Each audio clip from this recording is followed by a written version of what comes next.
Ukraine's rightful place is in NATO.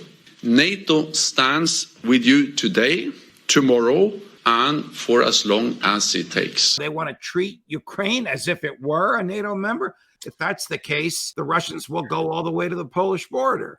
Judge, we've already treated the Russians as unambiguously as the enemy. We haven't joined the fight directly in most cases. The Ukrainians have done most of the dying, but there are others in there dying along with Ukrainians now. And we're going to fund and support it as long as we possibly can. That's obvious. But I think what he's also signaling, which to me is far more dangerous, he's essentially saying, there will be no negotiation over this matter. There is only one outcome that we are going to tolerate. Now, remember, Stoltenberg is a puppet of Washington. He doesn't say anything that Blinken and Biden and Susan Rice tell him.